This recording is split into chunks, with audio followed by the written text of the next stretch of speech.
tries third time's the charm, right?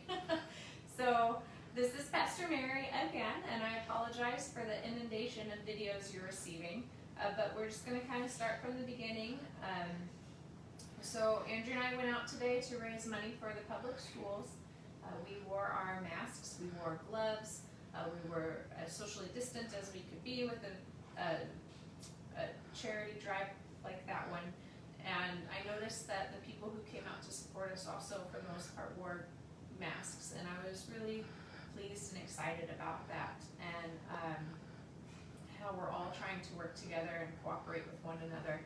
And then we came home and we counted the money, and I talked with the church finance committee about the mission funds that the church had reserved that we've been receiving and not knowing what to do with, and we decided to put that toward this as well. And between what we raised and what the church is donating, we have $700 that's going to go to the schools.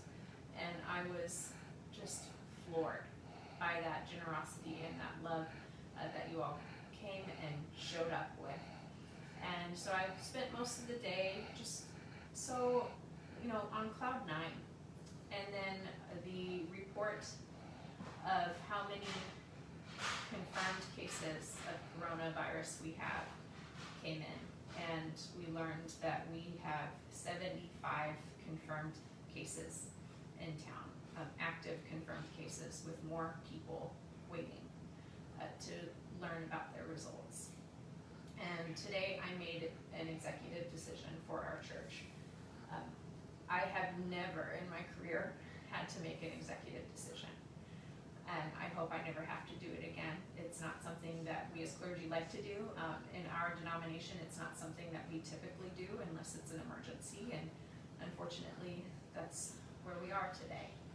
I've decided that for our church, for First United Methodist, we will be closing the church building and usage of the building, including meetings, office hours, and use of the memorial building until August 10th, which is a tentative date to discern what our next steps are. That means that we won't be doing outdoor worship for the time being, but we will still offer online church services.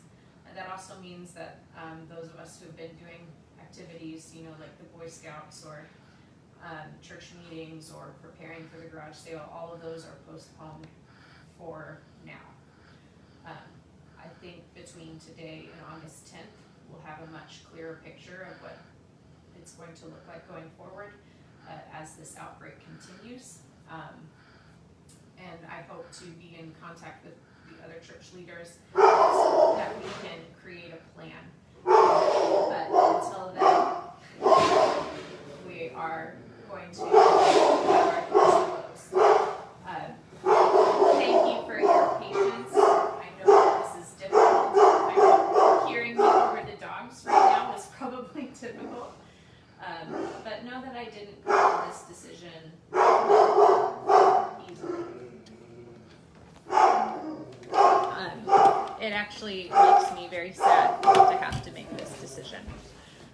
But I've been thinking a lot about something that I remember a professor telling me, telling our class back in school. And he used to like to say, the phrase, "what would Jesus do?"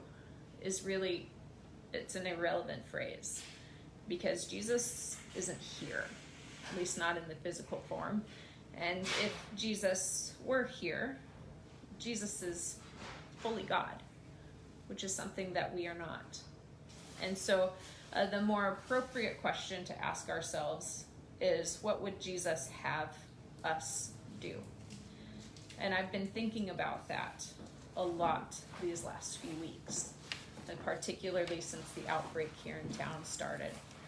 And I genuinely believe that what Jesus would have us do as a church and as Christians is the most compassionate thing. And right now, the most compassionate thing I can do for my congregation and for my community is make sure we're all safe and healthy to the best of my abilities. And that means that for right now we can't meet physically. But I do want to remind you that we are still continuing with our online services. We're still continuing with our online ministry. And I'm still available to you through phone call, through text, through Facebook, and through email. So we're all still here. We just can't be together in the way that we would want to be. I know that this is tough. Please remember that I made this decision with you in mind, with love for you in mind, and that I miss you and I love you, and I am just as exhausted with all of this as you are. But it's because of that love and care that I've made this decision. So I wish you a wonderful night. I want to remind you we'll have online church tomorrow at 9 a.m. and I hope that you'll join us.